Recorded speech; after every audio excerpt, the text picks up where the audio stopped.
Alright everyone, so a while ago, Elon Musk released this tweet. The woke mind virus is either defeated or nothing else matters. And yes, I did also think of Metallica.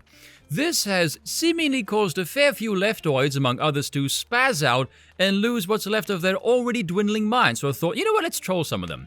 So Logan Hall posted some of the salt a while ago, starting with Alexander Vinman, who by all accounts is about 2 tweets away from needing an intervention as well as a straitjacket if his Twitter account is anything to go by. Oh wait, I just learned he's Ukrainian. Well, that explains a lot. He probably likes money laundering. But he writes, Twitter is dying. If anything, it needs to be killed off soonest. Elon Musk cannot be allowed to promoted, dangerous, radical views, hate speech. Imagine Goebbels with a bigger platform and a wider reach. Wow, where to start with this one? If I didn't know he was Ukrainian before, the piss-poor grammar probably would have given the game away. You gotta love how these people are slandering Twitter as dying because they're seeing different opinions now. It's not dying, you fragile little gimp. It has more users than before, in fact. Partly because it's no longer drowning in quantities of fat rivaling Lizzo's torso. Not to mention, he can't even spell Goebbels properly. Also, what dangerously radical views? Like what? Like the government enforcing its belief and censoring information it doesn't deem acceptable to aid the state bureaucracy? Oh wait, no, that was the previous Twitter regime. Imagine being scared of Elon Musk of all people. For years, these minions were kissing his ass for his cars. But the second he allows other people to speak, suddenly he's a danger to all of Western civilization.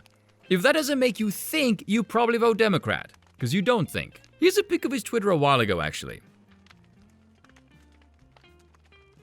He seems to be in fine form, doesn't he? My lord, these people really are legitimately mentally unstable.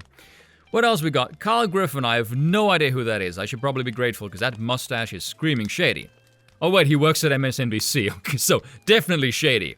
I'm surprised Joyless Reed hasn't tried to set him on fire for being white or something.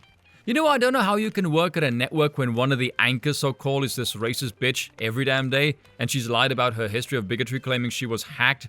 As if anyone is gonna buy that. Can anyone yet crack the mystery of why the media has no credibility left? I'm still stumped on that one. The man who shared disinformation about Paul Pelosi. Does anyone remember when we used to call this lies or bullshit? God, I wish we could go back to those days instead of this piss-poor Orwellian bollocks. Now, this was a reference to the San Francisco outlet who said that Paul Pelosi was a known homosexual around San Francisco for years. And the man who I called the Pepe, because it's funny, was someone who Paul Pelosi probably dragged back into his home after he left some venue, seeing as the call to Popo went out in the early hours of the morning. That was all apparently bollocks, but the story the mainstream media ran with was that that dude was some crazy fascist before it was discovered he was an illegal who came over from Canada, had a history of drugs and prostitution, was a nudist activist who apparently broke into Paul Pelosi's home in just his underwear, tripped no alarms, mind you, and was found holding a hammer by the police before we learned that Paul Pelosi himself opened the door for the police, then went back into the house before the bludgeoning with a hammer, and Pepe told the police they were waiting for Nancy. No security footage, no body cam footage, nothing about this was shown to the public at all, and the story was dropped from the news cycle several hours after that last detail surfaced. But that we're all supposed to believe. Allowed hate speech to flourish, which is left to speak for help me, I'm scared of words. Endorsed Ron DeSantis in 2024, which I disagree with, by the way, is now calling for the prosecution of a bureaucratic psychopath, which is very based, and the rainbow community can piss off. Next up we have Robert Reich, and if it isn't obvious by now, I hate Robert Reich because he's a Washington bubble boy, and there's layers to that joke. He's also a two-faced asshole midget, both intellectually and physically. In fact, let's look at some of his past indiscretions, shall we? Ah yes, Twitter is a private company. It can do whatever the hell it wants, up until Elon Musk buys it, of course. Then his little ass will throw a hissy bitch fit. Then with the coof, he sucks off the federal government, simping for socialized medicine, of course he does. And then he gets upset when the federal government-backed business now makes an enormous profit. What a surprise to no one who isn't LARPing as an economist. And lastly, the culture of violence against women, quoting AOC, oof, that's rough.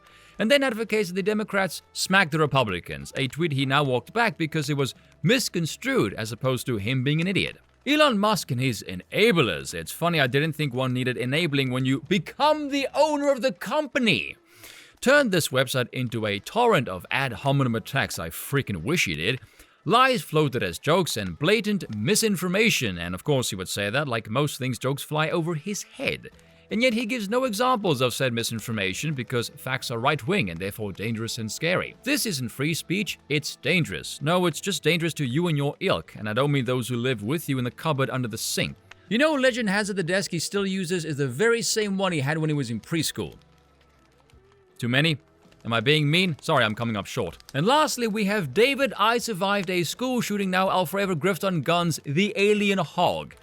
And that's not a joke, by the way. Look up anywhere the mainstream media talks about this pipsqueak. His title is still School Shooter Survivor, which, as far as the title goes, is pretty freaking cringe. Musk can talk all he wants about bias on Twitter, but since he's taken over, my timeline has been full of right-wingers who I don't follow. Am I the only person this is happening to? Why, yes, it is only you. No one else is experiencing this particular phenomenon but you, Junior. In fact, Elon bought Twitter just to screw with you, you dumbass. My goodness, the next generation really are thick as shit. You know, the fact that he's even asking that speaks volumes about him. Does it ever occur to you, David, that you isolated yourself in a leftist-only sphere to conform to your bias? And now that that precious bubble has popped, and I suspect that's not the only thing that needs popping, and now that he has to see what other people have to say, suddenly he's upset.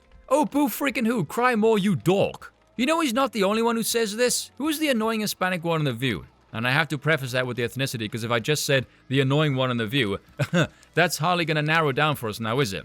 Anna Navarro, that's the one. She said the same thing. Ho is full of accounts who I don't follow. Which is funny, because if you look at that tweet, it's full of right-wingers saying, well, we don't follow you either, but yet here we are. As if she can't conceptualize that in fact goes both ways. You know what? Screw it, I'm going to let fly here. If you go out of your way to profess to the world that merely seeing words on your phone from people you don't personally know causes you emotional distress, whether that's genuine or set for cloud purposes, frankly, I don't know which one is more embarrassing. But if you do this of your own volition, you are a limp-wristed, thin-skinned, intellectually inferior faggot little bitch. And you should be mercilessly scorned, mocked, trolled, and ridiculed till you cry tears and leave the platform or you stop being stupid. And before people hop on my case saying, oh, you're encouraging harassment. Bullshit.